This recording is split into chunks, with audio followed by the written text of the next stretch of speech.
Hello, everyone, and welcome to Everything Women's Wrestling, the FloWrestling podcast where we talk about everything women's wrestling. I'm your host, Lori Ayres, and this is episode 2.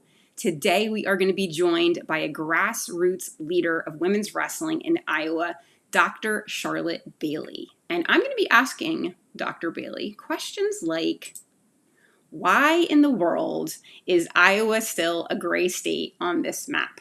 Why are we having so much trouble sanctioning Iowa? She's going to talk about the challenges and the barriers and fill us in. I also want to talk to Charlotte about what's in the world are modified folk style rules, why do you use them, and why can they be a resource potentially for other individuals in other states. And then finally, we cannot get away from hearing about all the collegiate programs that have been announced in the state of Iowa. So we're going to fill this map out. We're going to talk about it. And we're going to make sure everyone knows where Iowa stands with college wrestling programs. So without further ado, we're going to go ahead and bring Dr. Charlotte Bailey into the conversation. How is everything in Iowa today? It's snowy, of course. Is it? Yes, we did some shoveling this morning already. Wow, it's snowing in Iowa right now. That's crazy. Is it? So I heard some crazy weather is going on. Are you guys getting a lot of snow? I think we will. Yeah, we've gotten a bit so far, and it was slushy yesterday, so it was a nice layer of ice underneath, and no snow for Christmas, but now we've got it for New Year's. All right. Well, I guess Iowa is a place with some pretty wicked weather in the winter, so it's not something you're not used to. Right. All right, Charlotte. Playing tournaments over it. Right, wrestling and winter weather is sort of like what's expected in Iowa this time of year. So, all right, so sit back, relax. I'm going to give our listeners some background about your involvement in the sport before we jump into some conversations. So, Dr. Charlotte Bailey became a member of the wrestling community like many parents when her son joined the sport as a kindergartner.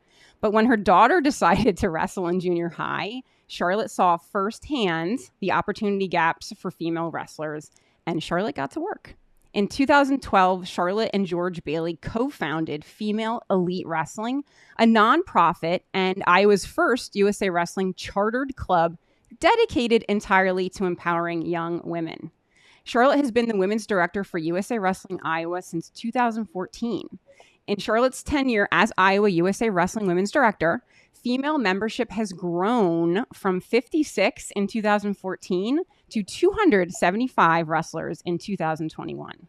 This year, she led Iowa's first women's national dual team and the largest ever women's Fargo team, which if you don't know Fargo, it's the junior nationals for USA Wrestling. She was instrumental in the creation of girls wrestling in divisions in the Hawkeye Wrestling Club's 2014 Conflict at Carver. She was also involved in the creation of the divisions for girls at the Iowa USA Wrestling Kids States and the USA Wrestling Freestyle States in Iowa. And of course, the Iowa Wrestling Coaches and Officials Association Girls High School State Championship, which we're going to talk about a little bit later. She built Female Elite Wrestling's all-girls tournaments into 3 must-attend annual events with modified folk style rules, which we'll also get into, to help prepare female athletes for the transition to freestyle in college. Charlotte was the recipient of the 2018 Russ Smith Community Impact Award from the National Wrestling Hall of Fame Dan Gable Museum. She's the 2001 Iowa USA Wrestling Mick Pickford Person of the Year.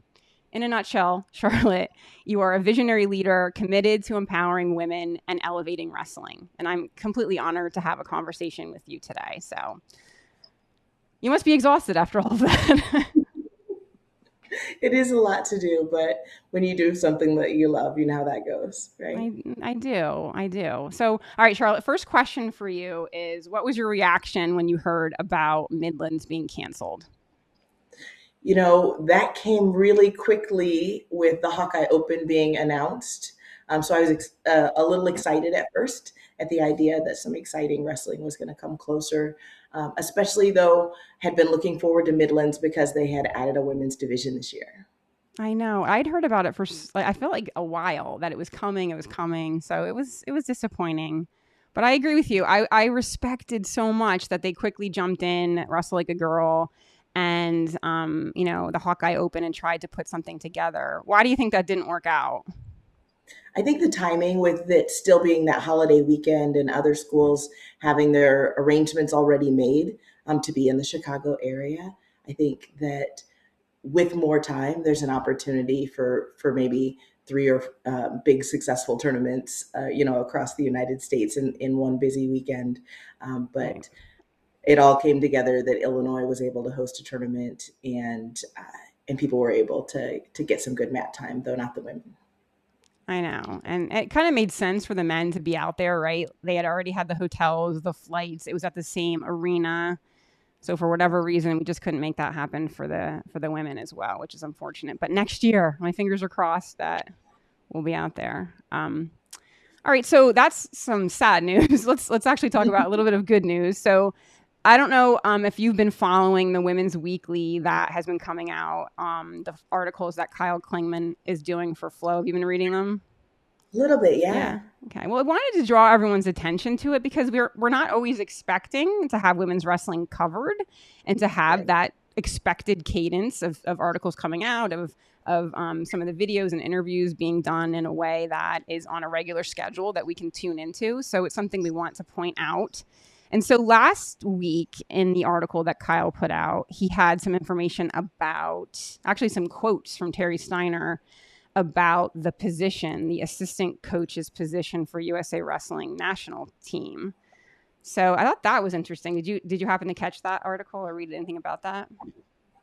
That's not one of the ones I checked out. Kyle is actually what was the former director at our National Wrestling Hall of Fame Dan Gable Museum. Yeah. So I've been a Kyle fan for a while. But when I started clicking around in there, I actually was drawn to a few of the other pieces, including one he just did on beach wrestling, which we had an Iowa girl participate in just this year. So I'll let you cue us in on the article that you were referring to. Well, actually, maybe I'll just let people take a look at it and go exploring for themselves. There is some quotes from Terry Steiner, the head women's national coach, about what his plans are for hiring in that position and sort of the timeline. But I will do this, actually, Charlotte. I'm going to screen share for a second, and just to make sure that people are able to understand how to get to the Women's Weekly articles, because it can be a little confusing on the website. And so I think the easiest way to get there is just to go to the search at the top and then type in Women's Weekly. And so when we do that, all of the articles, are able to pop up and we can see what's offered. And everything comes up right here. So certainly the last article, definitely check it out. It's got some good information about that topic of the national women's coach, the assistant coach, and the hiring process there. The other piece, and I think we were texting a little bit yesterday, if you do go to the main page on Flow, just so we make sure that everyone understands how to get to some of the different offerings, and you click on interviews, David Bray did a pretty cool interview with Jakara Winchester on December 17th. And so that's something that you can scroll down and take a look at. But I was... she had something to say about women's coaches, didn't she? Yeah, she didn't hold back about letting us know how she felt about Clarissa Chun leaving. And it was kind of heartwarming to hear that she really, loves having had her as a coach. Yeah. But definitely check out that interview and follow those Women's Weekly articles and share them out so we can get more coverage just like that. It's super important for women's wrestling to have that kind of coverage. And then, all right, so I want to talk a little bit, Charlotte, about the national duels that's going to be coming up in Louisville, Kentucky, January 6th and 7th. And so, I think, you can tell us a little bit more about the history because your daughter wrestled in national duels years ago. But this year we have NAIA, NCAA, and NJCAA, which is the junior colleges for women's college teams, competing. And 16 teams for NAIA, 16 teams for NCAA, and I think about 6 teams for NCAA and NJCAA. Anyway, so many teams, and they're all going to be competing within their associations. The NWC released the coaches poll for the rankings for the team, so you can check those out. But Charlotte, why? And actually, by the way, it's going to be live streamed on Flow, so you can watch all of the matches. Charlotte, why is this something that's important to the women's wrestling community? This kind of accessibility to be able to watch these matches. Why is it important, you think? So all of the women's divisions are freestyle, right? And so many people who are fans of wrestling don't get to see freestyle wrestling throughout the year. That's not part of their winter experience. Mm-hmm. So when actually we were fortunate enough in, I think it was January 2015, we took youth duels teams to that tournament and were able to have Iowa girls wrestling alongside the tournament. They actually, that year it was really great because they had a break in the kids' duels so that we could go watch the finals of the collegiate wrestling, including the women. And so it's just really important for wrestling fans to become women's college wrestling fans, right? And that means learning freestyle. I do remember when we were there, how many people were in that gym inside there with from men's programs who hadn't even seen women wrestling. And so for them to be wrestling alongside these collegiate women's teams is really important for their fans to see, but certainly for our fans to see.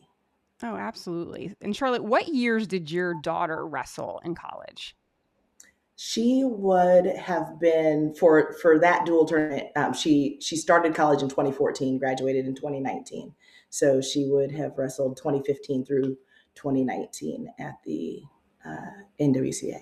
And that tournament looked a little different when she wrestled, right? So the difference now is that every association is wrestling within their association. So 16 teams with NAIA and 16 teams with NCAA, and they don't cross over. They don't wrestle each other. But back when Jasmine, your daughter, wrestled for McKendree, what did that look like?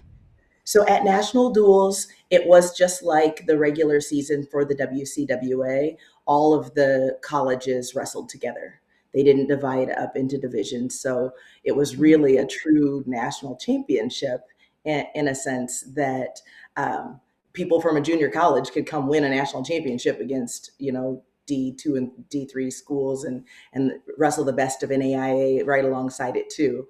And so national duels was hosted that way, just like the regular season and the collegiate nationals was at that time. So 2019 would have been the last time I think that it was in that format. So interesting. So if you can think back actually to when Jasmine was going through her recruiting process, right? How important would something like this have been? Because Flow is going to live stream all the matches. You can see, the technique of the women that are wrestling at each school. You can see the interaction between the coaches and the athletes. How important and different would have that made the recruiting process for you guys? So I think it's a fantastic opportunity for, especially for people who maybe don't have the opportunity to travel, right? To go all of the places that map is going to show us where college wrestling is happening, right? So if to be able to see people from all over the country wrestling and to watch those interactions. Certainly, we also have the Missouri Valley Open. That is a huge tournament within driving distance for us here in Iowa. And that's where we did a lot of our scouting coaches and watching teams because that's a great historic program and lucky for us to be drive time. But yeah, if I was in New Jersey, I would certainly be wanting these opportunities to dial in and use that access. No, absolutely. And another resource that I wanted to point out, Charlotte, for people doing just like you said, tuning in and checking out these colleges and how they're competing.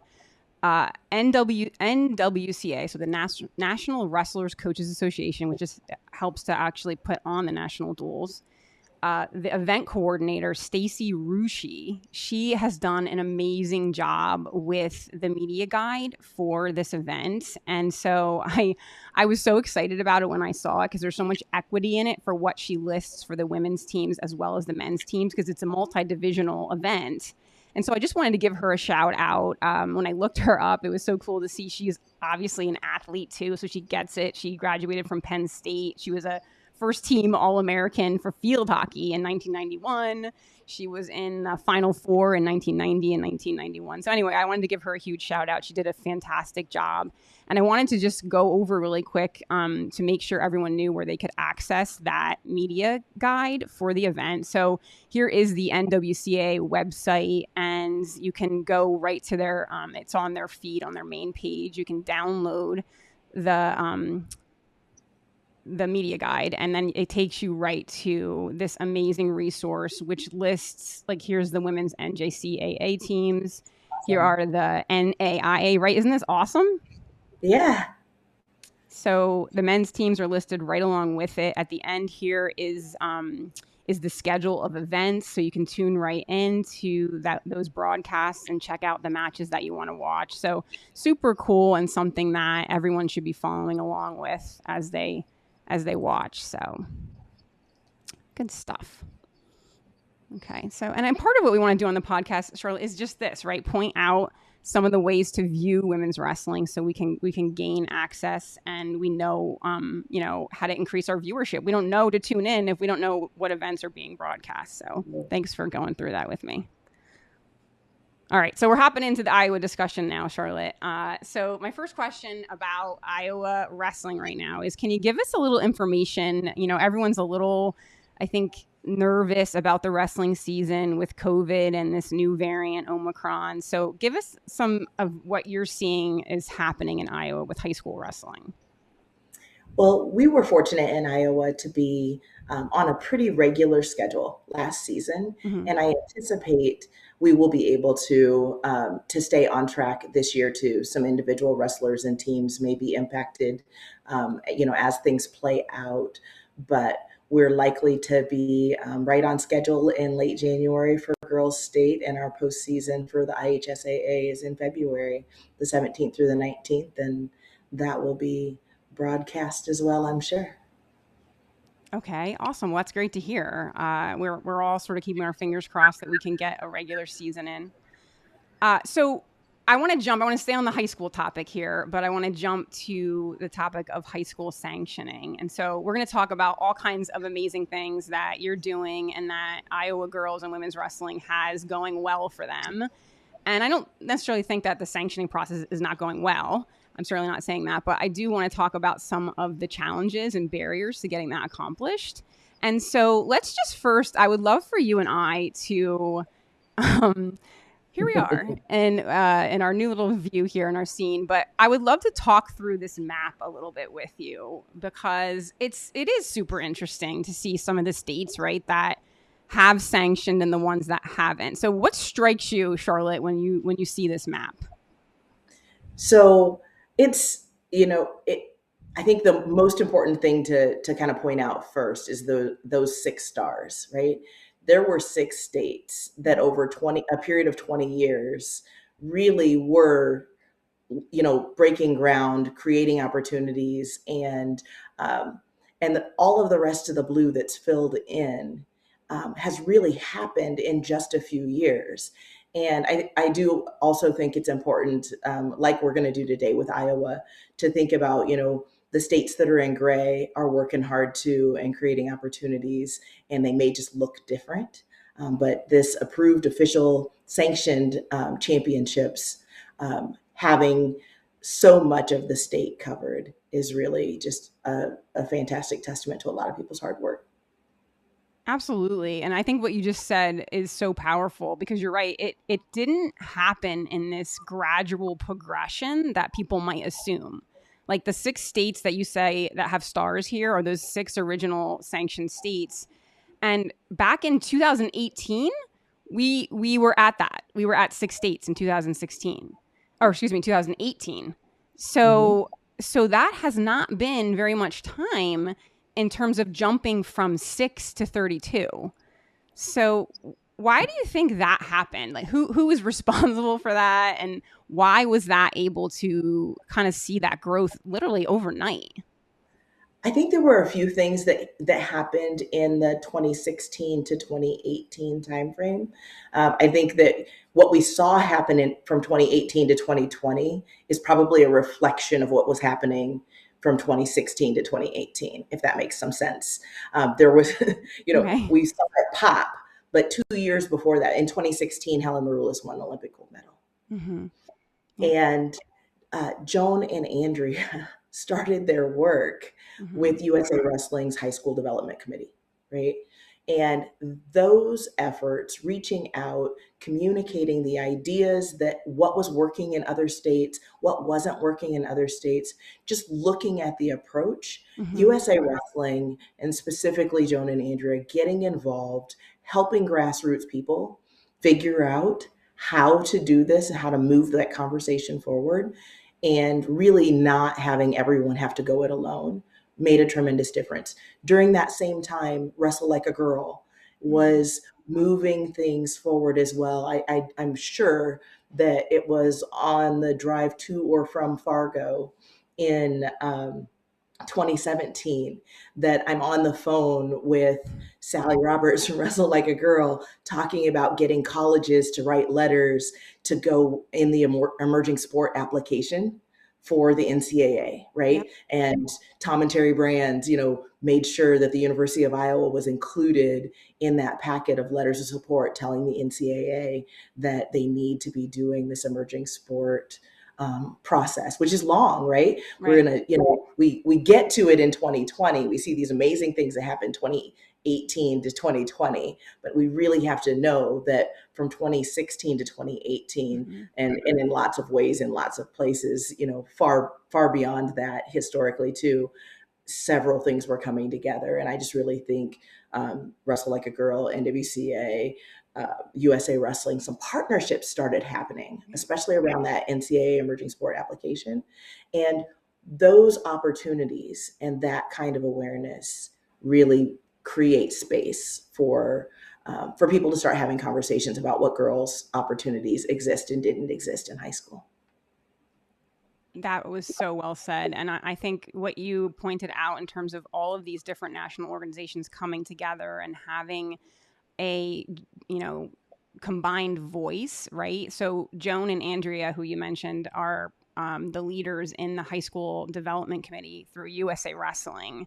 And I cannot say enough, amazing things. I know you feel the same way. And I think it's just that feeling of like, no matter what you're going to do in the sport of wrestling, women's wrestling, right? You're going to come up with challenges. Like this is brand new, or everything we do is new and challenging. And so to have them in your back pocket or on speed dial to ask questions and to say, oh, that's a problem that this state had. Like try this, or here's some suggestions. Like that was huge. So, all right. So Charlotte, get into some conversation with me now about, with all of that momentum, we look at the map, and I think one of the biggest reasons why I wanted to have you as guest too on the Everything Women's Wrestling podcast is because I get so frustrated when we put these maps up and we hear these snarky comments from people about what's going on in Iowa, what's going on in Pennsylvania, New York, Ohio, and so forth. And so I really wanted you to be able to tell your piece of why there's been some challenges and barriers in Iowa. So what are some things going on that have prevented this from happening so far? So I think it's important to just be able to say that every state's got their own unique stuff. But Iowa is truly unique in that we are the only state in the nation that has two associations managing our athletics. We actually have four activities associations in Iowa. We have speech and music. We have an organization responsible entirely for all of the boys' athletics, and then a separate organization for girls' athletics.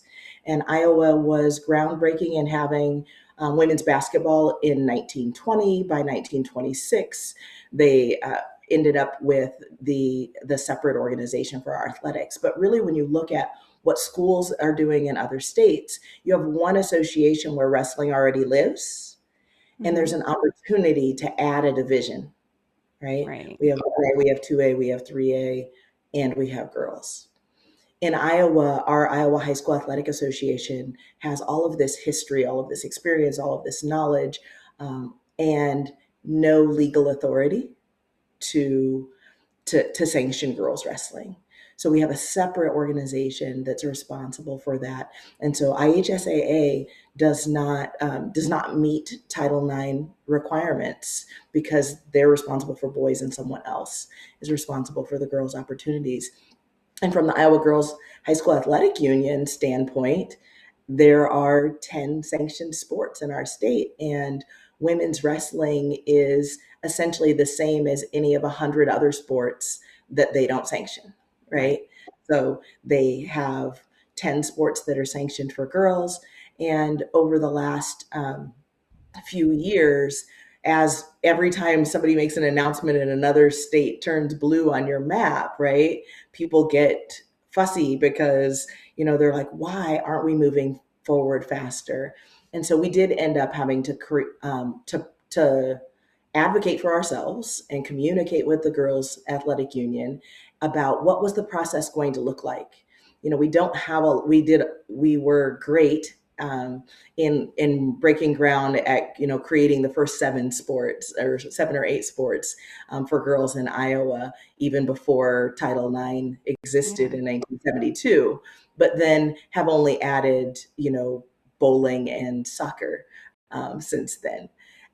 So really, what does that process look like? Are there really opportunities for more sports and opportunities for girls to emerge? And so they created that process. They required that at least 50 schools commit to having a girls team once the sport is sanctioned. And at our Iowa Wrestling Coaches and Officials Association convention in October, the Girls Union Representative Erin Kirtley came, and as part of her update on where we were, she announced that 55 schools had made the commitment, and we had passed that first hurdle toward the process of getting sanctioning considered here in Iowa. Well, that's so interesting, the history then that Iowa has for high school athletics. I heard you say 1926 was when the Girls Athletic Association was formed. Is that correct?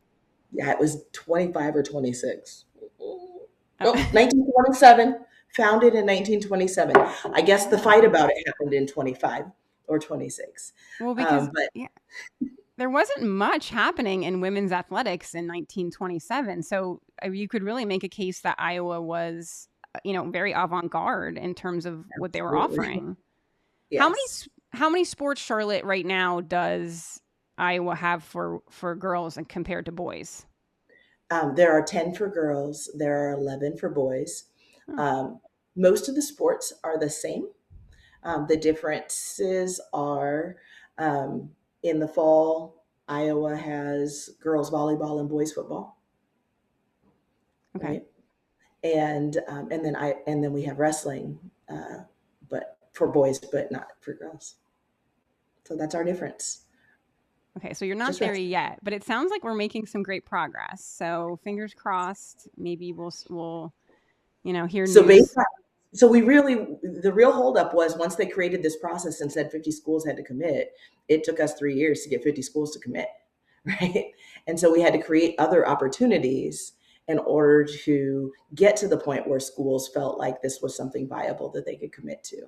So that we'll talk more about how that has been playing out and what some of those opportunities have looked like. But really, we had to make a decision that we were going to not be sanctioned and we were going to grow anyway. Okay. Yeah, exactly. Really, you can't let that hold you up. It's sort of the same philosophy at the Division I level. We can't just wait in the corner for people to approve varsity programs. We have to have momentum leading up to that. And so perfect segue to talk about the momentum that you have in Iowa. So let's start first talking about the championship. So you didn't wait. You weren't going to say, all right, well, ladies, we don't have an end of the year tournament because our state association won't allow us to. You didn't do that. You said we're going to go ahead with this. So how did that happen, and how does that work when you're not officially sanctioned? So first of all, the Iowa Wrestling Coaches and Officials Association is a volunteer-run organization, and they sat down and had a conversation with with my husband and I, and actually with Terry Steiner and Gary Abbott from USA Wrestling, in anticipation of going to the High School Athletic Association meeting with the executive directors of both organizations in January of 2017. They sat down and said, let's add a girls division at the existing high school championship. And it was a hard no. It was Mm-hmm. absolutely no. And Yeah. that's that spot where you go back and you call Joan and Andrea. Yeah. and and you talk about, in a state like Iowa where we so strictly follow the NFHS rules on the guy's side, what kind of flexibility is there within the NFHS? And Andrea and Joan have been great about building relationships and communicating there and saying, it is okay to have girls divisions. That's not any sort of violation of the rules. And I'm going to but stop you that's for what just 1 second, though. So NFHS, it's the National Federation of High School Sports, just in case Yeah, it's people the don't know Federation that. of High School Athletic Associations. I don't know So, why they leave the last little bit off, but yes. So the organizations that are in charge of sports for all the different states are, for the most part, members of NFHS, and they are the ones who make the rules mm-hmm. for sports like wrestling. And so, kind of looking at, what are other states doing? How can this happen? Joan likes to say, one mat and 35 girls. That's like if you have one mat and 35 girls, the rest will grow from there. Just put something together and let it be, and it'll grow. We just need the awareness and the education. And so we actually, IWCOA leaders and I really looked at, can we get a couple of groundbreaking schools to just offer a girls division? And so Ogden and Independence did that. They just added a girls division at their scheduled JV tournaments. Mm-hmm. They each had, I think it was like 10 or 11 girls that came. But it was in the news at that point, and it had been done. And so the next school year, 12 schools decided to add girls divisions. And in over Christmas break in December, one of the other states coaches and officials association announced that they were going to have a girls state championship. And I was like, you can announce it over Christmas break? like you're adding it right now? And so Waverly Shell Rock actually was scheduled that year to be the 12th school, the 12th girls division. And it was, is in late January. And so, I reached out to coach and I reached out to the executive director of IWCOA and I asked the IHSAA lead for wrestling. I was like, what do you guys think about really having this last tournament of the year be a real celebration for the girls? And that was basically ended up being how the IWCOA championship was born. Mm-hmm. Because in Iowa, if you're going to host an in-season tournament, you need to be partnered with a school. You can't, not just any organization can do it. And then if you're going to be partnered with a school and you're going to be in season, then you need to follow all of the in-season IHSAA rules. So we just did that. So And then what year did you start the tournament? What was the first year for it? 2019. Okay. And then 2020, we hosted it again at Waverly Shell Rock. And at that point, everybody was like, this thing is too big. We're too big for this gym. And last year, we moved it to Extreme Arena here in Coralville, Iowa City. Amazing. That's where the Hawkeye Open was supposed to be this year. So it's a Yes, wonderful place to wrestle. absolutely. And we hosted the Senior Open USA Nationals. We've hosted the National Recruiting Showcase for USA Wrestling there this year and Girls Folkstyle Nationals. So when is the event this year, Charlotte? January 21st and 22nd. Okay, January 21st and 22nd. And where can people tune in to watch? So you can get results and follow along at Track Wrestling, and the live stream will be on Flow. Awesome. So if you are recruiting some Iowa high school wrestlers, right, you can come and watch through that format. Fantastic. All right. So Charlotte, let's talk now. I am excited about this conversation. Let's talk about some of the modified folk style rules that you have been using in Iowa, not at the state championship that you mentioned, because that has to be through the schools and through the school rules. But in some of the events that you run for the female elite wrestling organization that you and your husband founded, Right. What do those rules look like? Why is that something that you feel like is important to do? Why modify the folk style rules? So women's collegiate wrestling is freestyle. There are lots of physical developmental reasons why, when you're training athletes, right? There's specificity in training.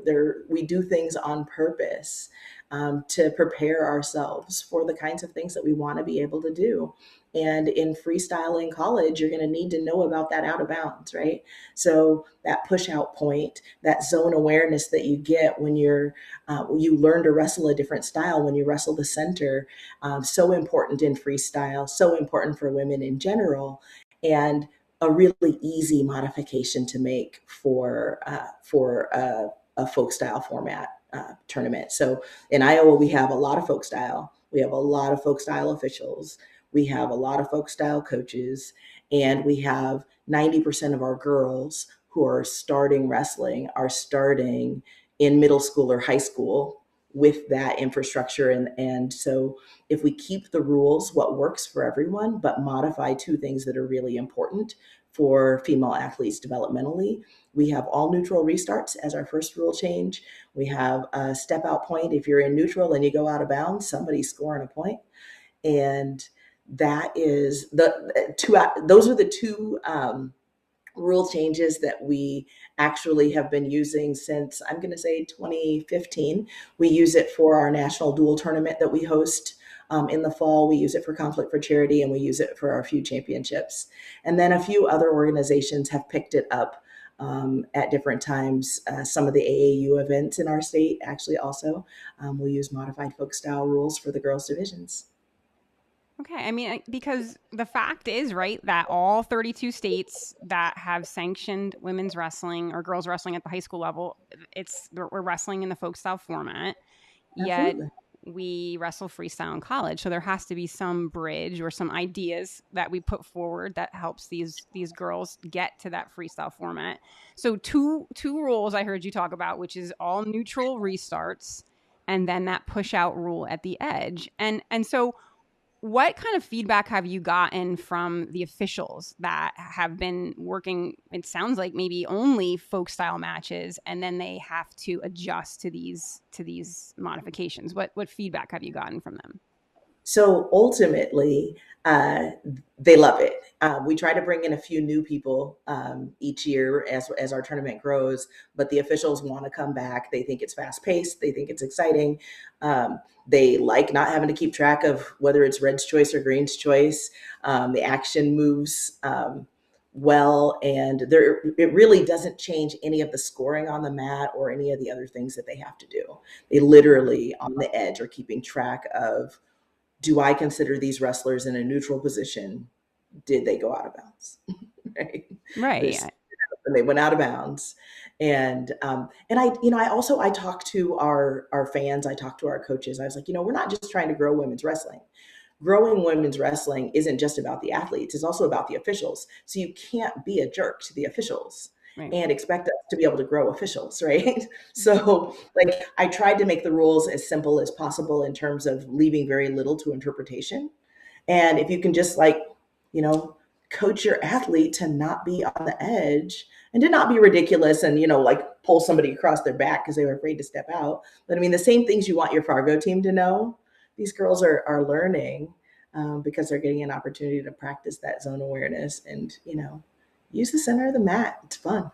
Yeah, I mean, learning how to wrestle on the edge is fantastic. So it would all be all the same mat scoring. So if a wrestler took another wrestler down, they'd continue to wrestle on the mat until there was a stalemate or it was an out of bounds. So, and then in those cases, you would come back to your feet and have a neutral start. Is that right? Yes, Okay.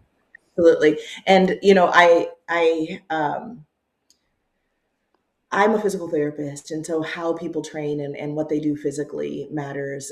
In my ideal world, I would have changed one more rule, and that would be that we would do 2 3-minute periods, just like college, and I would I would love be that.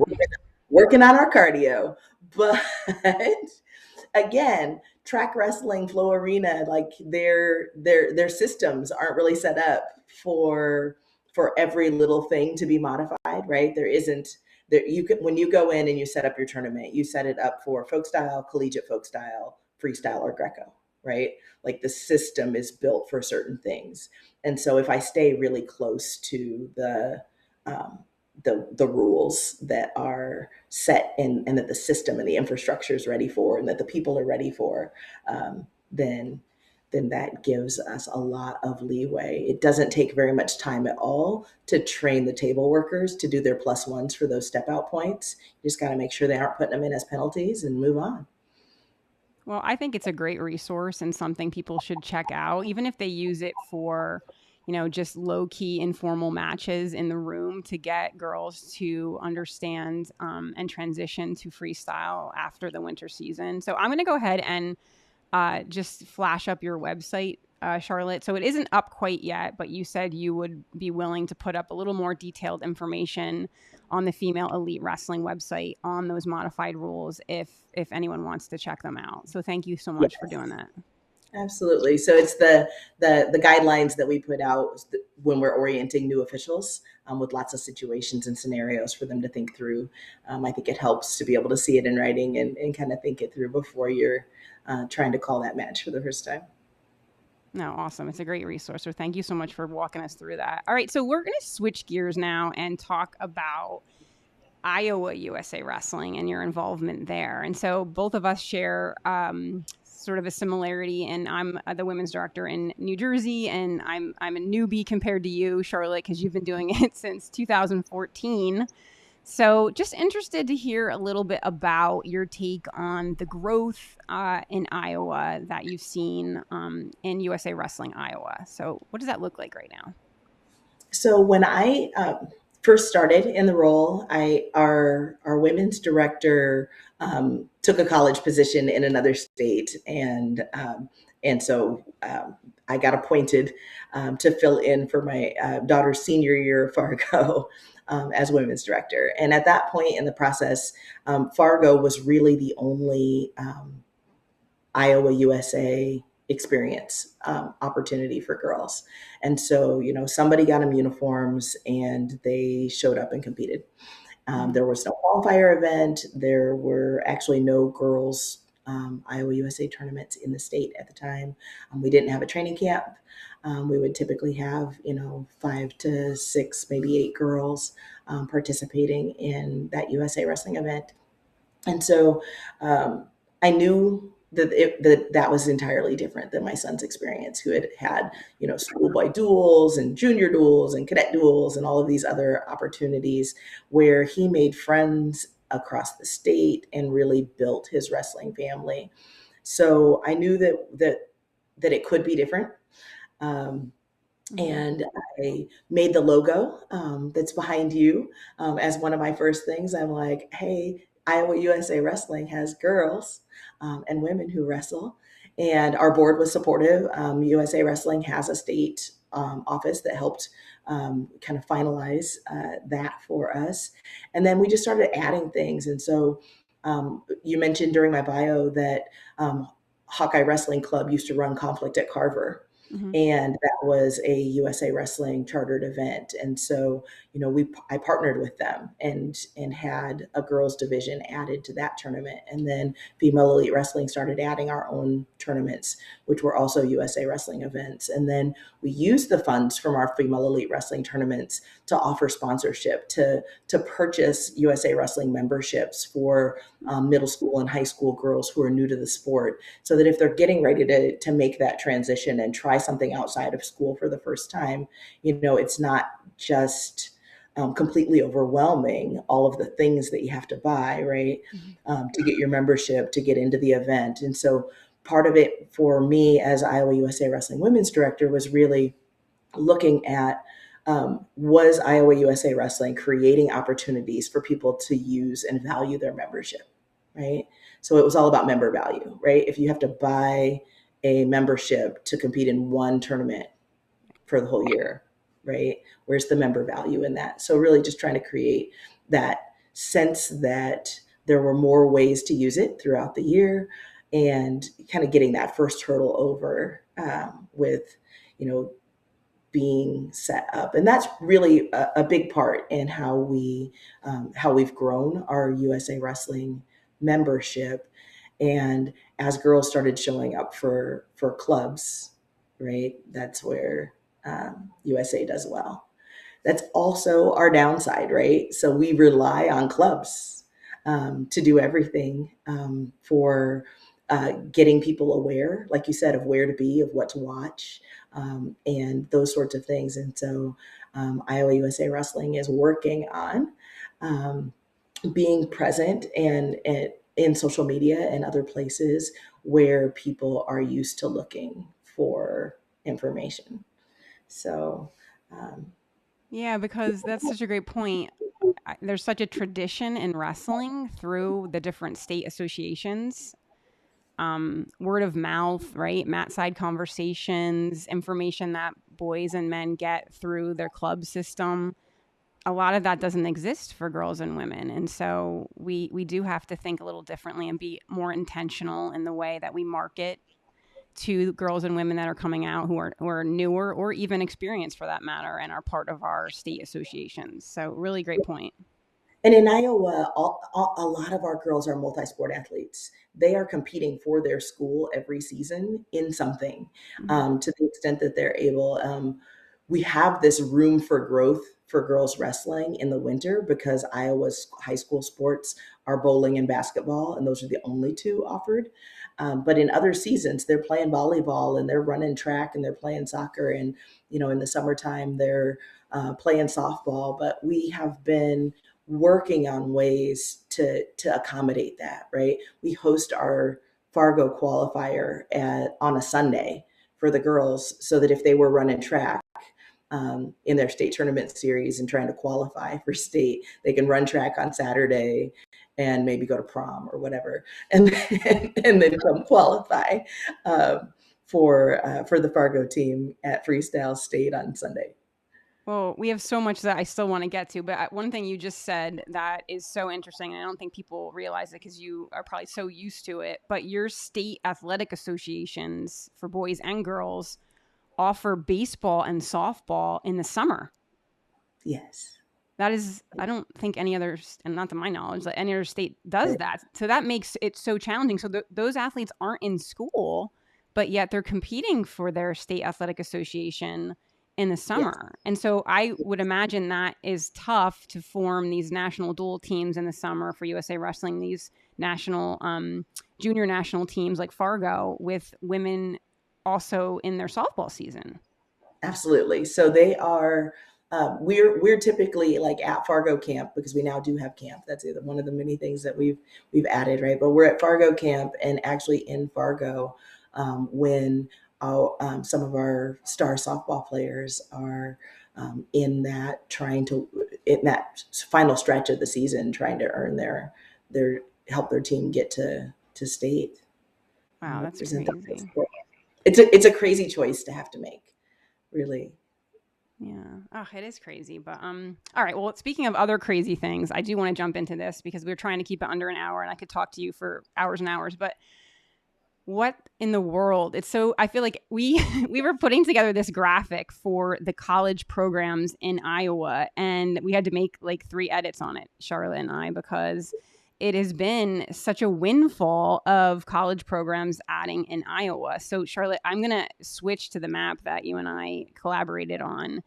And I would love for you to talk this through with us a little bit. So, wow, what is 11 programs? Like, how is this even possible? So, Top Center Waldorf was the only women's wrestling program in Iowa for I'm going to say 8 or 9 years before Grandview University added their program in Des Moines. And Grandview is one of Iowa's many storied men's powerhouses. But those two were, we kind of talk about that time frame, like in 2018, 2019, what happened. And so in 2019, Grandview added, and then all of the rest of those changes, everything else that happened, we ended up with Waldorf for a long time by itself, then Grandview, then we got William Penn, Indian Hills, um, and Iowa Wesleyan, all joined in 2020. Everything else on the map is new since then. So Iowa Western, Iowa Central, Simpson, Wartburg, University of Iowa. I think we had to double back and make sure we had Cornell on there. All of those other opportunities have been announced since 2021. So we had one program, then we had two, then all of a sudden we had five. Last year, when we published our program for Girls State, there were five college wrestling programs in Iowa. And the growth is just outstanding. And I was interested. I had a conversation with Kira Berry a few days ago, and there are criteria that NCAA programs need to meet in order to be counted towards the 40 programs needed to go from emerging sports status to championship status. And so part of that criteria is making sure that each team competes a certain number of times during the season. And so that can be geographically challenging for some of the schools. Certainly not going to be a problem in Iowa, because we did ask pointedly to Mike Moyer, who was always great about answering our questions. He's the executive director for the National Wrestlers Coaches Association. We asked him if NAIA teams can compete with NCAA teams in dual matches and have that count towards that competition criteria. And the answer to that is yes. So Clarissa Chun is not going to have too much trouble putting together her dual schedule her first year, for sure. Right. So that was, I mean, obviously that was our 1D1 program, being the University of Iowa, the first Power 5 school to add a women's wrestling program, is the huge announcement that we expect to just kind of generate momentum all across the country, and not just in Iowa. But when Iowa girls look for opportunities now, they will not have to look very far from home. Oh my goodness, no. And Charlotte, I actually want to pull up this map too. And this is now taking out the NAIA as well as the NJCAA programs. And this is just NCAA association. So within the state of Iowa, there's 4 NCAA programs, University of Iowa, of course, being one. But if you look at where the other NCAA programs are, they're drivable too. There's a lot that's drivable from Iowa. Right. So when women competed in the WCWA, and again, like you said, division didn't matter. There were clusters, like when you get down to McHenry University, where my daughter Jasmine and Cassie Herkelman and Megan Black and Felicity Taylor all wrestled. Those schools could kind of go into Missouri Valley, Missouri Baptist. There were lots of other programs really geographically close. And so to have a Tuesday night duel was an easy thing. And then to hit a nice big open on the weekend really created opportunities. But, even if once you get down there, right, then even the Kentucky and Tennessee programs become drivable. It's nice to see these clusters, but as Illinois, Wisconsin, all of those neighboring programs add opportunities, it really does create that access that we need in order for it to be not cost prohibitive. Right. And I think as the NCAA programs, agree to bring on these sponsored varsity programs, it becomes, hopefully to the athletic directors, a little more compelling, because competition opportunities are not tough or not hard to find. So I'm going to actually move us around for a second to show that there are no dots underneath us. Unfortunately, there are some NAIA programs in California, but no NCAA programs quite yet. But also to point out that in addition to having the opportunities to compete against these dual teams, there are about 30 opens every year that are held as well. And so even if a team isn't geographically that close to other programs, there are so many opportunities to compete in so many different open tournaments as well. And just to kind of compare this, so if we look at where a lot of the NCAA programs are, and then we think about that sanctioning map that we had up earlier, there is a bit of a conflict here, right? So the Northeast area up here, we have a lot of states that still aren't sanctioned. But then when we flip back to the location of a lot of our NCAA programs, that's where a lot of them are. So very interesting. So hopefully some of those states take note of that and start to see the opportunities and offer them for those women coming out of high school in that area. Right. All right. Well, I love talking that through with you, and something that certainly Iowa can put a feather in their hat about and be excited about. Lots of people sharing out excitement on social media and different platforms there. So good stuff. And I hope many states follow the lead that Iowa is taking. And certainly, like you pointed out, they were a leader back in 1926 to offer athletics. So Iowa has a history of doing that, and it's continuing here with the first Power 5 school at University of Iowa. So good stuff. All right. Well, Charlotte, we're getting closer to the end here, but I do want to have you share a piece of information. This is something we want to try to do in every show, where we try to ask our guests here to really just share some specific positive systemic change that you have noticed in the sport of wrestling, maybe in your corner of in the wrestling world in Iowa. But basically, if you can you think of like an interruption or a separation from what has traditionally been done in wrestling, and maybe whether it has been successful or not, sort of point that out to us, because we want to really share the philosophy that nothing changes if nothing changes. So we can't get trapped in dogma. We have to try new things. Is there something that you've experienced through your journey in the sport of wrestling that has been like that has had that example of an interrupter or disruptor? I think my favorite is really the modified rules, right?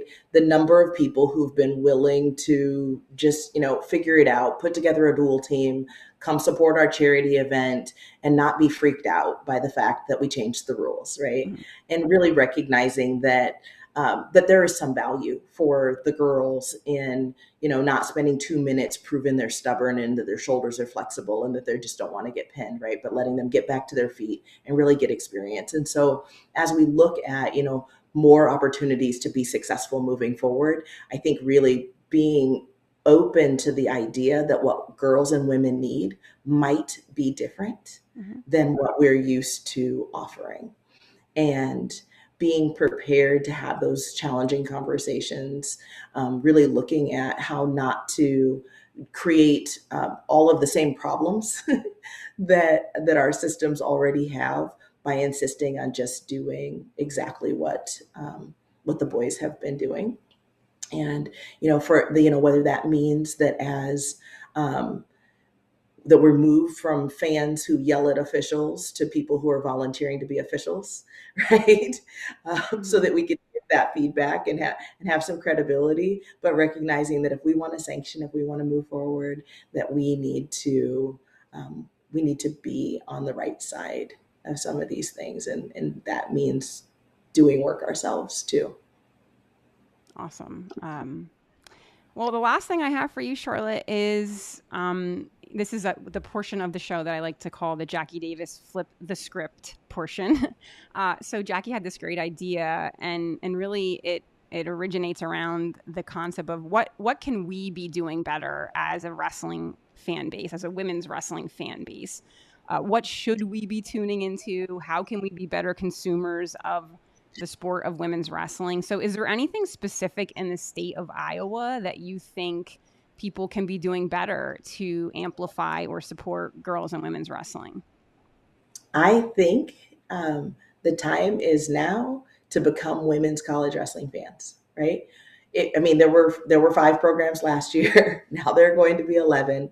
This is an opportunity for us to watch women function on teams, to become fans of of the colleges in our communities, or the one in our region, or just our favorite one. And we need to be logging in, right? I love that you started out the show by showing people where to find Women's Weekly, right?